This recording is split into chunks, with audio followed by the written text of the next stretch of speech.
Radio Bharati के खास show Navratri special के 10वें एपिसोड में आप सभी का स्वागत है।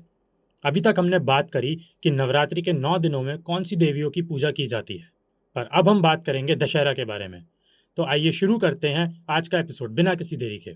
दशहरा यानी बुराई पर अच्छाई की जीत का त्यौहार।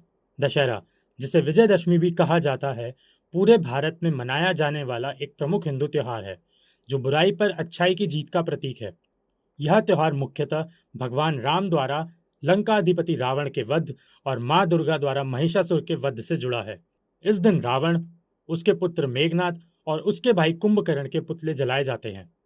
रामलीला का मंचन होता है और लोग नए कपड़े पहनकर मिठाइयों का आदान प्रदान करते हैं। तो चलिए आगे बढ़ते हुए बात करते हैं दशहरा के महत्व और पौराणिक कथा के बारे में। दशहरा का महत्व। दशहरा नवरात्रि के 10वें दिन मनाया जाता है। इस दिन अश्विन मास के शुक्ल पक्ष की दशमी को भगवान राम ने लंकापति रावण का वध किया था। इसी कारण इसे भगवान राम की विजय के रूप में मनाया जाता है। पौराणिक कथा। यह अधर्म पर धर्म की और बुराई पर अच्छाई की जीत का प्रतीक है। कुछ क्षेत्र में यह माँ दुर्गा के द्वारा किए गए महिषासुर के वध का भी प्रतीक है। तो चलिए अब बात करते हैं त्योहार मनाने के तरीके के बारे में। रामलीला का मंचन। कई जगह पर भगवान राम के जीवन की कथाओं को रामलीला के माध्यम से प्रस्तुत किया जाता है। रावण दहन। रावण, मेघनाथ और कुंभकर्ण के पुतलों को बड़े धूमधाम से जलाया जाता है, जो बुराई के अंत का प्रतीक है।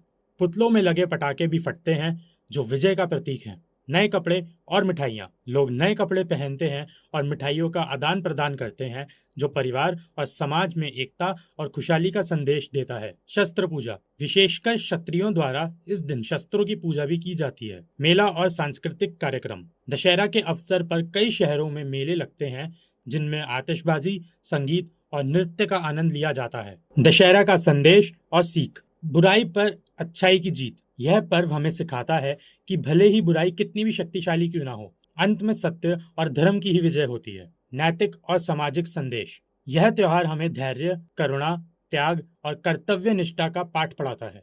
स्वयं को सुधारना। दशहरा हमें अपने अंदर के रावण यानी गुस्सा, घमंड, लालच और अहंकार को खत्म करने और सद्गुण अपनाने की सीख देता है। सत्य और न्याय का पालन। यह पर्व हमें हमेशा सत्य और ईमानदारी का पालन करने के लिए प्रेरित करता है। आगे बढ़ते हैं और बात करते हैं दशहरा एक सार्वभौमिक त्योहार के बारे में। दशहरा एक सार्वभौमिक त्योहार है जो सभी धर्मों और वर्गों के लोगों को एक साथ लाता है और भारत की समृद्ध संस्कृति और परंपराओं का जश्न मनाता है। यह त्योहार हमें अपने अंदर की बुराई को हराकर अच्छाई को और बढ़ाने की प्रेरणा देता है। इस दिन हम भगवान राम के विजय का जश्न मनाते हैं और अपने जीवन में सत्य, धर्म, कर्तव्य निष्ठा का पालन करने का संकल्प लेते हैं। अभी के लिए बस इतना ही। हम फिर से मिलेंगे और एक और नए शो के साथ। तब तक के लिए बने रहिए रेडियो भारती के साथ। Don't forget to like, comment, share and subscribe.